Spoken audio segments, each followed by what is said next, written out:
All right, I teased it earlier. Joining us on the Western Pizza Guest Hotline. If you're watching it on the YouTube stream, there you see him. National champion again. Sasky boy, Boston Buckberger. Boston, thanks for making some time today to hop on the SportsCage. Yeah, thanks for having me. Pleasure being here. Voice. Have you been yelling a lot? Has there been a lot of partying the last few days? There's been a lot of fun had in the last 3-4 days, and winning in Vegas, I guess that's what it'll do to you. But we've just been the time of our lives here in Denver, and we're just continuing celebrations this week. Okay, you got 2 national championships. Frozen Four next April. It's going to seem weird for you, isn't it? It's going to be weird not being with the fellas and watching from afar, but I hope that the program just keeps rolling. I mean, with David Carl at the helm and all the resources that are being brought into Denver, I think it's no doubt that they're going to be at the mountaintop for years to come. So I'm just going to have to be the biggest cheerleader now, I guess. Absolutely, alumnus, and I'm sure they'll be asking for donations and stuff too. That's how it works down the road. Exactly.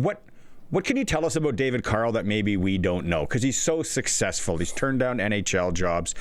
What can you tell us, if anything?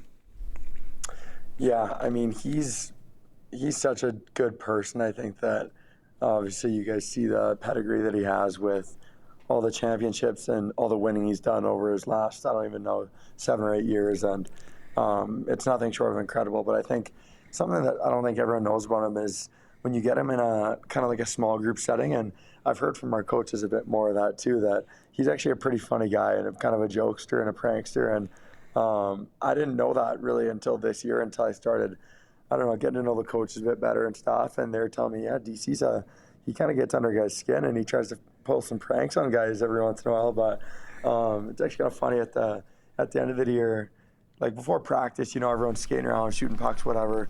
Our team loves to fire pucks at each other and try and knock each other's puck out of the way.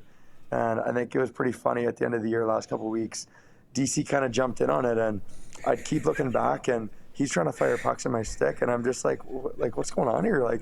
So I started doing it back to him, and then had a couple of fun chuckles with him if we saw one another firing pucks at each other. But I think he's more outgoing and social than I think people kind of see on the media and obviously when he's coaching, but he's just a great human being, and obviously he's a winner, so it's pretty cool. Is he a big strategy guy, thinking the game, or does he react on the fly like a lot of coaches do in hockey?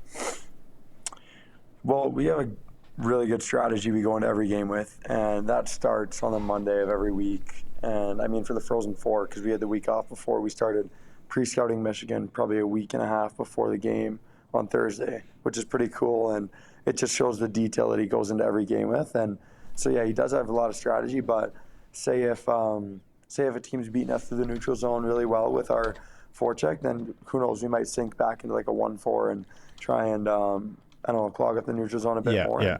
He's really tactical, and he's really good at changing on the fly and switching to what they're doing, or even if it's just breakouts and they're putting pucks to our goalie a lot, then maybe our goalie will just try and leave it and set it up for us D-men instead of trying to make passes up to the walls and stuff. So he's so tactical with what he does with our team, and there's a reason we've been winning so much. Absolutely. But I think the week before, Boston, and anyone that's been around hockey, I don't think the game plan would have been, let's get outshot like that and leave Johnny Hicks back there to just kick. Let's talk about Johnny and what he pulled over the weekend in both games in Las Vegas. I mean, he's incredible. He's such a good kid and the hardest worker. So for him to kind of go on this run and etch his name into goalie history is nothing short of incredible, and it's unbelievable how a kid of his height kind of defies all odds and steps up to the plate, and he's the guy. He is literally the guy for us in Denver right now, and what he did is just remarkable in the last 3 months here, and I've talked about him so much I can't even describe what he's done for us, and it's been tremendous to watch him just thrive and take control of the net and just kind of I'd be intimidated if I was the other team and I knew that Johnny Hicks is the goalie on the other end. It's like, how are you going to score on this kid? So Yeah. it's incredible, and couldn't happen to a better person. Okay, it says his elite prospect says 5'10", 157 pounds. But really, what is he? Is he 5'10"? He'd be 5'9", 5'10", and then actually 157 to 165. That's kind of the range he hangs out in, I think. But he's a warrior, and it doesn't matter how big he is. He just shows that the fight in the dog's more important than the size of the dog. So it's really cool. Good quote right there, man. He's, you know what, like Dustin Wolf, though. You look at some of these small goalies that can get it done. There was a celebration last night. The way I understand it, it was in the hockey rink for the team and everything. You gave a speech. Can you give us the Cole's notes on that? Because I'm sure it was emotional. Yeah, it was, and it was more celebratory than anything, and just kind of congratulating everyone who's put time and effort into the Denver Pioneers hockey program, and gave a lot of thank yous to donors, fans, families, coaches, the staff, like medical, everybody that goes into it around here. And it was pretty cool that I had the honor to do that. And our captain, Kent Anderson, he left because he's going to go play in the AHL on a amateur tryout. And so I guess I got the honor to do it. And it was pretty cool that I could do that in front of so many people and try and get the people fired up and just thank them for everything they've done this year for us and having the ability to win number 11. It was really cool to do. 6 degrees of separation. We had Eric Francis, NHL insider from Sportsnet, on earlier. His tennis and pickleball partner is Kent's dad in Calgary. So kind of a weird thing here Wednesday on the Sports Cage. The program, you know, and talking and having a kid in hockey and you know what the Denver program is now, and you got a number of them in the country that are like the hockey programs. But was it always Denver for you? And like just maybe how can you sell us? Like what is it all about? You said staff, medical, all that. Great place to live as well. The rink I heard is awesome. Like how do you, if you're talking to people, which I'm sure you're going to have to, be like, this is why I think you should go to Denver? Yeah, there's so much that goes into it. Honestly, it's a laundry list of things. And I think the city of Denver, to start off, is beautiful and so nice for parents and friends, family to come out and watch us play, and then enjoy a weekend, go to the mountains, and so many things to do here. But in lieu of the program, there's just the facilities, the resources, everything that the Denver Pioneers have to offer is to propel guys to the next level. And I've been so lucky to take advantage of that over the next 3 years and try and go chase my dream now. And I think that's the goal for Pioneer hockey, is to win championships and then put as many players into professional hockey and hopefully the NHL as possible. And it's just so much goes into it. And it was cool to do that speech last night because I kind of got to say some thank yous and show my gratitude for as many people as possible, because we wouldn't be able to do what we do without the support and foundation of I don't even know how many people. It's got to be thousands, and the community that's brought us in. It's just it's incredible. So I can't say enough good things about Denver hockey, and being here the last 3 years, it's been nothing short of just a pleasure, and it's been a treat. I've been so lucky. And then to answer your first question, it's pretty ironic. I was actually committed to Wisconsin before Denver, so to beating those guys in that final game of my college career was that was amazing, and it just came full circle. And what swayed you? Oh, I think it's just actually, nothing really swayed me, and my plan was to go into Wisconsin. Wisconsin and Denver were two of the teams that reached out to me when I was, I think, like 15 years old, and when I was making that early decision, 15 or 16, to commit. And so I knew both of the coaches really well. Then fast forward a couple years later, Wisconsin's coach got fired, and they brought in a new coach, Mike Hastings, and I didn't really know him. I hadn't talked with him, and I really knew David Carl, Dallas Ferguson, Tavis McMillan, and all the coaches here. And so I decided to change my commitment and come to Denver. And I mean, it couldn't have turned out much better. So, Buddy, you know, the other thing too, you're talking about Denver. I got to play that golf course last year, University of Denver golf course. Nice little track. I don't know if you get out there much. My son and I played it, and I'm like, wow, this is pretty cool. I think I got the alumni rate because I dropped your name. I'm like, oh, Sasky boy, Boston Buckberger plays here. So I'm like, yeah. Hey, my son and I got to twirl. No, it seems like an awesome place. Let's talk about that next step, right? Because congratulations, entry level deal. So what are the next few weeks, or what does it look like for you now with Columbus? Yeah, so I've decided to stay here this spring and finish school. I'm in an accounting degree here at Denver, and I think just my parents, they've kind of prided education and obviously athletics as well, but education is so important for after I have a hockey career, and being able to manage my money and do the right things when I have money, and then hopefully get a really good job when I'm done hockey as well. And so I'm just maybe Dad will hire you, right? I hope so, I guess, or maybe I'll take it over someday, but that'll be a conversation for a later date. So, and then I'll be pretty well done my degree after this spring. I'll have like 5 or 6 classes left, but that shouldn't be too bad to finish in the summers or in the springs as time goes in the next couple of years here. But I'm just really pumped to make the next step, and in the fall get going into professional hockey and put my best foot forward to make a shot at the NHL. Oh, Matt, congratulations again. And thanks for sharing that, because I think, you know, the young kids and the parents that are listening, it's like, no, I'm going to stay and finish the school year. And you're not taking, no offense to anyone, not taking any Mickey Mouse stuff. You're getting it done with the accounting degree. So that's real. How hard is that as a college athlete and the traveling and all that to be taking something, you know, as strenuous and as major as accounting?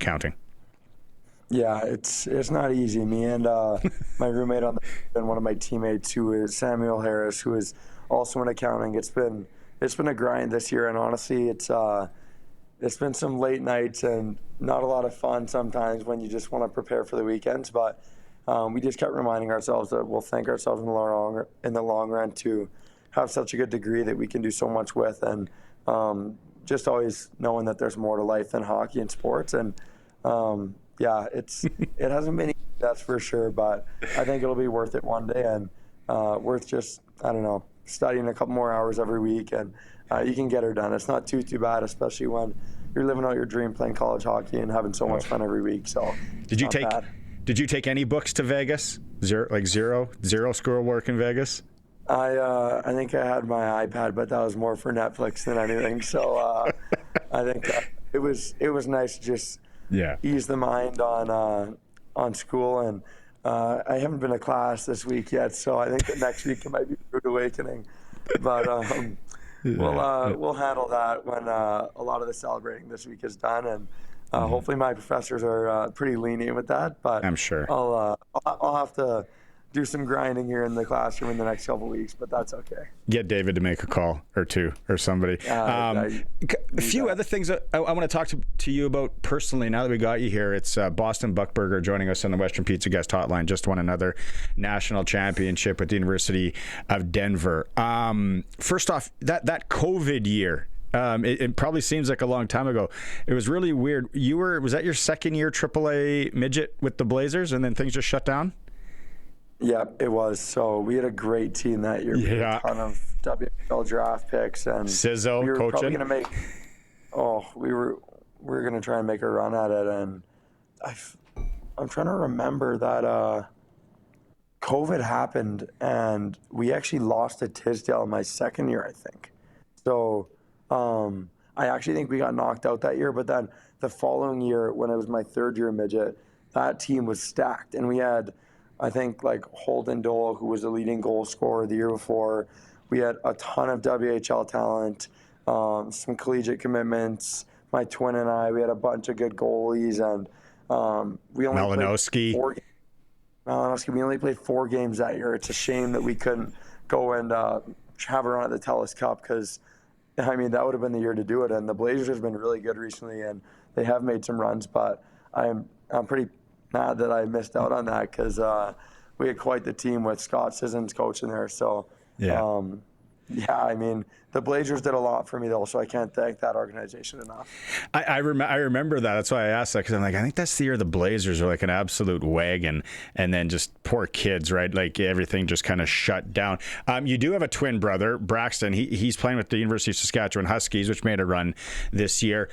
Special to have a twin, and go up through that. But how hard was it when you went your separate ways? Was it, I think it was junior, right? Like because it's always together, and then you got to kind of go your own paths. Yeah, that was tough, especially we'd been in the same classroom, on the same team. We pretty much went through life together, everything up until that point when we were just turned 18. And wasn't easy, but I think that both of us knew that the time was coming and we're going to have to go chase our hockey goals at some point. And it's been really cool to see what he's been able to do, and me going off on my own page. And he was actually at the Frozen Four this last weekend, which made it even more special. So to have him there, my parents, grandparents, a ton of support around me was so cool. And yeah, he's my built-in best friend. So yeah, I'm so get back home in the summer, and obviously don't have as many priorities with Denver as much to come back here in the summer, do classes. So to be able to spend way more time with him this summer is going to be such a blast. Is he taking accounting? He is as well. So it's like, commerce. I'm not sure how it works in the CIS or the Canada, schooling, but I think it's in accounting too. So what about Ronan? What about the younger brother? Because I think he's committed somewhere too, right?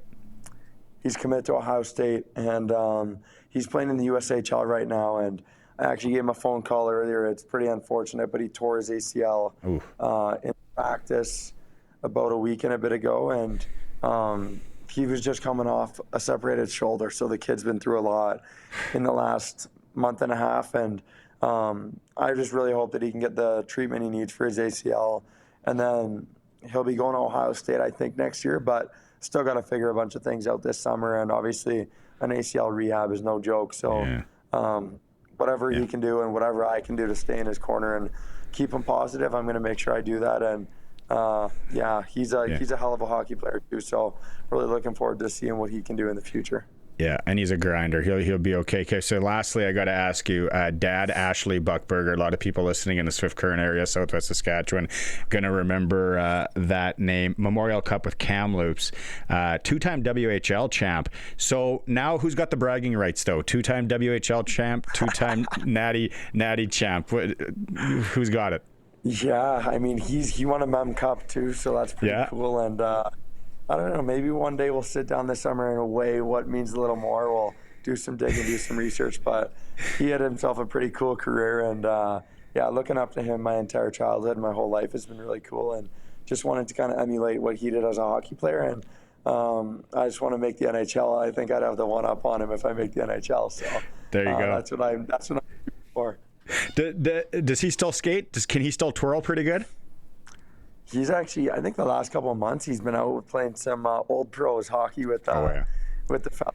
And I think he still snaps it around pretty well. I think they had a 3-2 win a couple of months ago, and I think he had 2 goals and an apple. So he was feeling pretty high on himself, and I think just reliving his glory days a bit. But he still, we'll go out on the outdoor rink, and we did this when I was home this Christmas, and it's pretty cool. He's actually still got like pretty unreal hands for not really touching a stick or a puck in much or for a while, and he's you can tell he was a real good player back in the day. So I'm gonna have to sit down and watch some old film with him every sometime.